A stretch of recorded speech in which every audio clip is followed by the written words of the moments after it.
خلق کے معنی کیا ہے؟ تو خلق کے دو معنی ہیں۔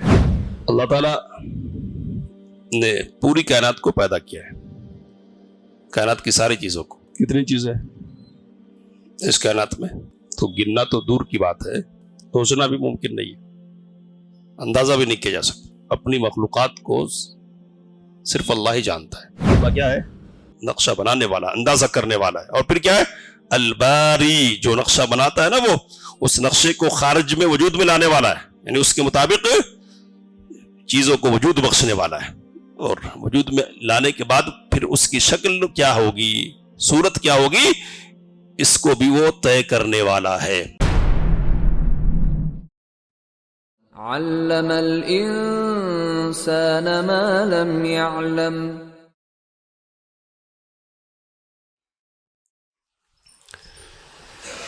الحمد للہ والصلاة والسلام علی رسول اللہ، اما بعد فاعوذ باللہ من الشیطان الرجیم، بسم اللہ الرحمن الرحیم۔ هو اللہ الخالق البارئ المصور۔ اللہ تعالیٰ کے پاکیزہ ناموں میں ایک نام الخالق بھی ہے، اور اسی سے منسلک ایک نام ہے الخلاق۔ خالق اور الخلاق۔ الخالق قرآن کریم میں 8 مقامات پر آیا ہے، جبکہ الخلاق 2 مقامات پر۔ خلق کے معنی کیا ہے؟ تو خلق کے 2 معنی ہیں۔ ایک معنی ہے کسی چیز کو بغیر کسی سابق مثال کے وجود میں لانا، اور دوسرا معنی ہے اندازہ کرنا۔ پہلے معنی کے اعتبار سے یہ لفظ کسی اور کے لیے استعمال نہیں ہو سکتا۔ دوسرے معنی کے اعتبار سے، یعنی اندازہ اور تقدیر کے معنی کے اعتبار سے، اس لفظ کا دوسروں کے لیے بھی استعمال ہو سکتا ہے، یعنی دوسرے بھی اندازہ کر سکتے ہیں، لیکن ایک چیز وجود میں لائی جا رہی ہے جس کا کوئی وجود تھا نہیں، تو ایسا صرف اور صرف اللہ تعالیٰ ہی کرنے والا ہے۔ اللہ تعالیٰ کائنات کی ساری چیزوں کا اندازہ کرنے والا بھی ہے، اور ساری چیزوں کو وجود بخشنے والا بھی ہے۔ اللہ تعالیٰ کے علاوہ کوئی اور پیدا کرنے والا نہیں ہے، وجود بخشنے والا نہیں ہے۔ اللہ تعالیٰ کی صفت پیدا کرنے کی جو ہے نا، اس کو قرآن مجید نے لوگوں کو بہت یاد دلایا۔ کس لیے؟ اس بات کے لیے کہ جو پیدا کرنے والا ہے نا، اس کو یہ حق بنتا ہے کہ اس کی عبادت کی جائے، لیکن تم ایسا کرتے نہیں ہو۔ اللہ تعالیٰ نے پوری کائنات کو پیدا کیا ہے، کائنات کی ساری چیزوں کو۔ کتنی چیزیں ہیں اس کائنات میں؟ تو گننا تو دور کی بات ہے، سوچنا بھی ممکن نہیں ہے، اندازہ بھی نہیں کیا جا سکتا۔ اپنی مخلوقات کو صرف اللہ ہی جانتا ہے کہ کتنی ہے۔ تو جب حد و حساب سے باہر ہے مخلوقات، تو اس سے اندازہ کیا جا سکتا ہے کہ اللہ تعالیٰ کتنی عظیم قدرت کا مالک ہے۔ اللہ کی قدرت کا اندازہ کیا جا سکتا ہے اس صفت کی بنیاد پر۔ وہ اللہ نے پیدا کس لیے کیا؟ تو دو باتیں قرآن مجید کی روشنی میں اس سے پہلے بھی ہمارے سامنے آئی ہے. ایک ہے اس لیے کہ اس کو پہچانا جائے، اور دوسرا مقصد کیا ہے کہ اس کی عبادت کی جائے. اللہ الذی خلق سبع سماوات ومن الارض مثلہن، وہ اللہ ہی ہے کہ جس نے 7 آسمان بنائے، 7 آسمانوں کو پیدا کیا، اور اسی طرح زمینوں کو بھی اتنی.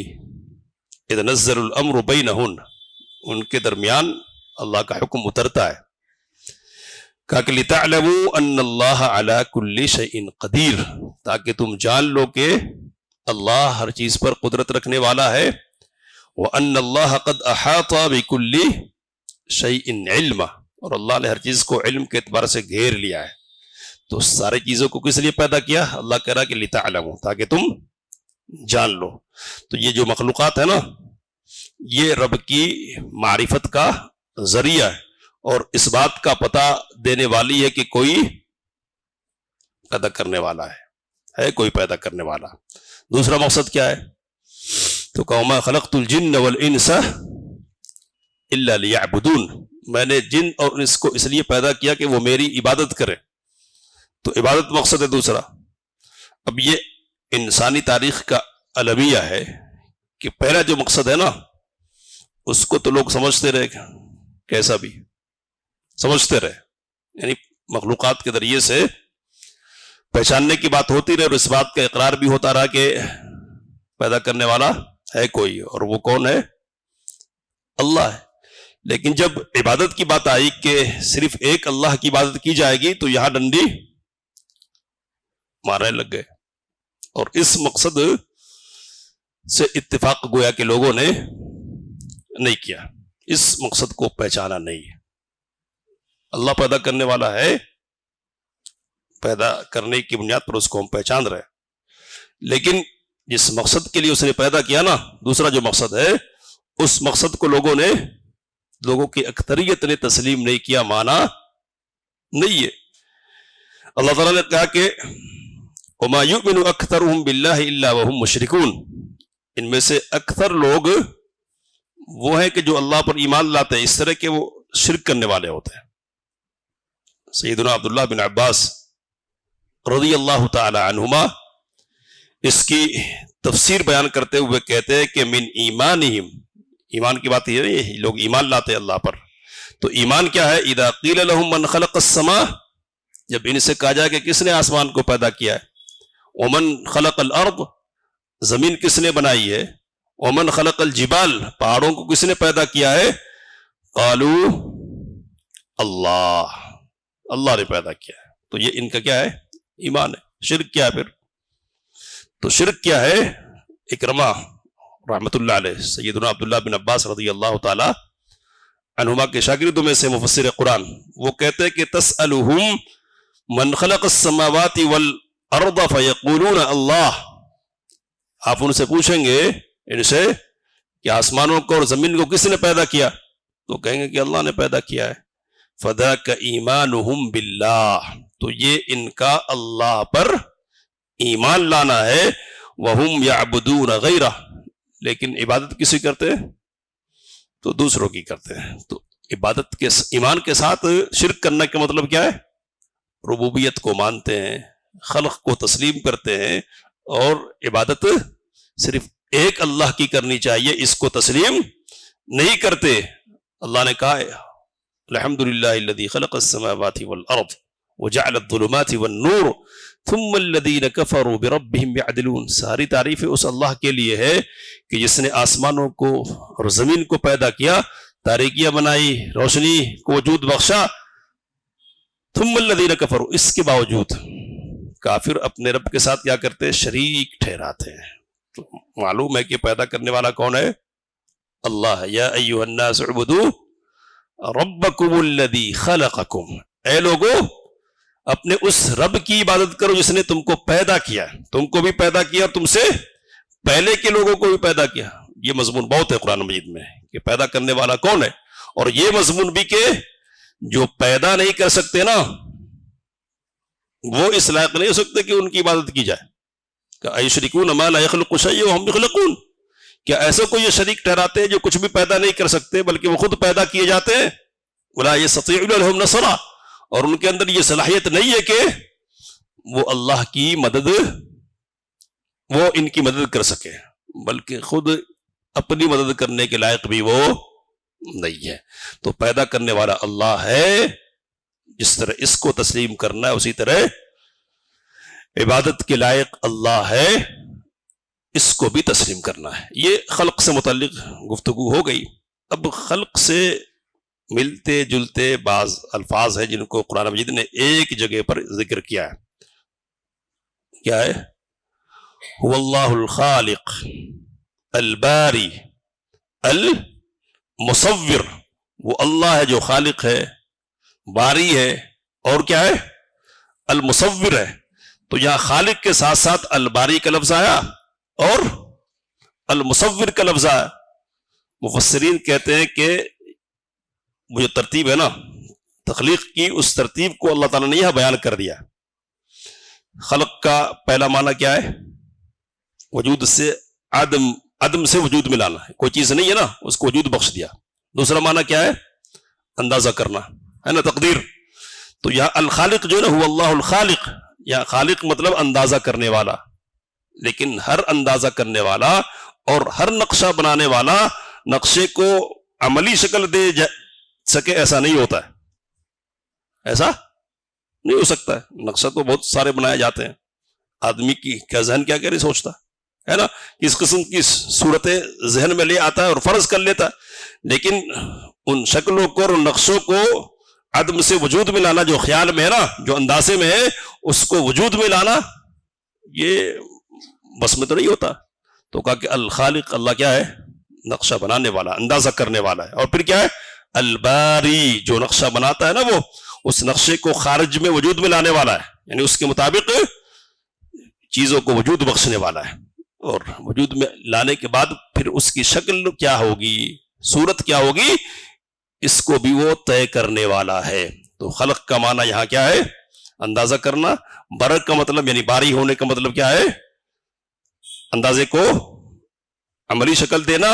اور تصویر کا مطلب یہ ہے کہ اس کی خاص اور مخصوص جو شکل ہو سکتی ہے نا، اس شکل میں اس کو ڈھال دینا۔ الذی خلقک فسواک، اس نے تم کو پیدا کیا، پھر یا ایھا الانسان ما غرک بربک الکریم الذی خلقک فسواک فعدلک فی ای صورۃ ما شاء رکبک، جس نے تم کو پیدا کیا، برابر کیا، ڈھال دیا ہے نا، اور پھر جس شکل میں چاہا اس نے تم کو پیدا کر دیا۔ تو یہ کرنے والا کون ہے؟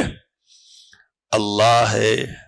خالق بھی اللہ ہے، وجود سے عدم میں لانے والا بھی اللہ ہے، اور تصویر بنانے والا بھی، مخصوص انداز کی شکل بنانے والا بھی کون ہے؟ اللہ ہے۔ اب اسی بنیاد پر کوئی اور تصویر بنائے تو کیا ہے؟ کیا ہے؟ تو ممنوع ہے، حرام ہے۔ نبی اکرم صلی اللہ علیہ وسلم نے دو باتیں بیان کی اس سلسلے میں۔ تصویر بنانے کا مطلب ایک تو یہ ہے کہ جو کام ہمارا نہیں وہ کر رہے، کس کا کام ہے؟ وہ اللہ کا۔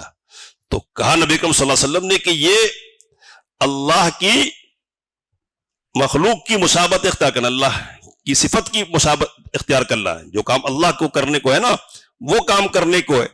تو قیامت کے دن اللہ تعالی ایسے لوگوں کو بلائے گا اور کیا کرے گا؟ کہا کہ ان اشد الناس عذابا عند اللہ یوم القیامہ المصورون، قیامت کے دن لوگوں میں سب سے زیادہ عذاب کے اعتبار سے سخت عذاب کے مستحق کون لوگ ہوں گے؟ تو کہا تصویر بنانے والے۔ یہ صحیح بخاری کی روایت ہے۔ اور دوسری روایت میں کہ اشد الناس عذابا یوم القیامہ الذین یضاہون بخلق اللہ، کون لوگ؟ تو جو اللہ کی تخلیق کی مشابہت اختیار کرتے ہیں، یعنی ویسا بناتے جیسا اللہ نے بنایا ہے، تصویر بناتے، مشابہت اختیار کرتے۔ اور حضرت ابو ہریرہ رضی اللہ تعالی عنہ کی روایت میں کہ اللہ سبحانہ وتعالی کہتا ہے کہ وَمَنْ أَظْلَمُ مِمَّنْ ذَهَبَ يَخْلُقُ كَخَلْقِي، اس شخص سے بڑھ کر ظالم کون ہوگا جو میری طرح مخلوق بنانے کی کوشش کر رہا ہے؟ فَلْيَخْلُقُوا ذَرَّةً، تو ایک چوٹی بنا کے دکھائے نا، تصویر بناتا ہے نا، میری مشابہت اختیار کرتا ہے، تو ذرا اپنی صلاحیت کا استعمال کرتے ہوئے ایک ذرہ تو پیدا کرے، چھوٹی اور لیخلقوا حبہ، ایک دانہ ہی پیدا کر دے یا ایک جو پیدا کر دے، قیامت کے دن کیا ہوگا؟ تو نبی اکرم صلی اللہ علیہ وسلم نے کہا کہ ان الذین یصنعون هذه الصور يعذبون يوم القیامہ یقال لهم احیوا ما خلقتم، جو لوگ یہ تصویریں بناتے ہیں نا ان کو قیامت کے دن عذاب دیا جائے گا اور ان سے کہا جائے گا کہ جو تم نے بنایا تھا نا، خلقتم، جو کچھ تم نے پیدا کیا تھا نا اس کو زندگی دو۔ تو یہی اندازہ کرنے کا مسئلہ ہے، تصویر بنانے کا مسئلہ، اندازہ نقشہ، تو ان میں زندگی بھرو، ان کو وجود میں لاؤ، اس کا مکلف کیا جائے گا۔ اور دوسری بات میں کہ روح پھونکنے کو کہا جائے گا، ظاہر سی بات ہے کہ روح تو پھونک نہیں سکیں گے، تو پھر کیا ہوگا؟ گھسیٹ کر جہنم میں ڈال دیا جائے گا۔ تو تصویر سازی کے سلسلے میں ایک بات تو یہ ہمارے سامنے آ گئی ہے کہ اس میں کیا ہے؟ اللہ کے عمل کی مشابہت ہے۔ کس کی؟ اللہ کے عمل کی مشابہت۔ تصویر سازی کی حرمت کے پیچھے ایک اور مقصد ہے، کیا ہے وہ؟ تو یہی مقصد ہے کہ خالق کو چھوڑ کر لوگ کدھر چلے جاتے ہیں؟ مخلوق کی طرف چلے جاتے ہیں، یعنی شرک کا ڈر ہے۔ تو شرک کے سے بچانے کے لیے کیا ہے؟ تصویر بنانے کو شریعت اسلامیہ نے کیا ہے؟ حرام قرار دیا ہے، شرک سے بچانے کے لیے۔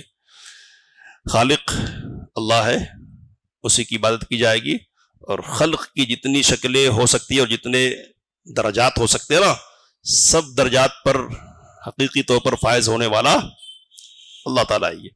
اب اس صفت کو جاننے کا فائدہ کہ ہم کو کیا ہونے والا ہے، تو ایک تو یہ ہے کہ ہمارا کون ہے پیدا کرنے والا؟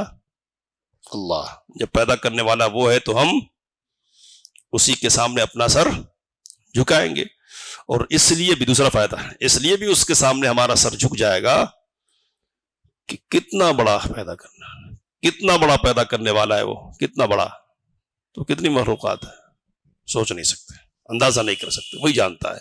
تو اتنی بڑی تعداد میں مخلوقات کا پیدا کرنے والا جو ہے وہ خود کتنا بڑا ہے، کتنا بڑا ہو سکتا ہے، تو اس اللہ کے سامنے اپنی گردن کو جھکا دینا چاہیے، اس کے سامنے اپنے آپ کو سرنڈر کر دینا چاہیے۔ اس صفت کو جاننے کے فوائد میں سے یہ موٹے موٹے دو فائدے ہیں۔ اللہ سے دعا کی باتوں کو سمجھنے سے کام لینے کی توفیق مت فرمائے، آمین وآخر دعوانا الحمدللہ۔ علم الإنسان ما لم يعلم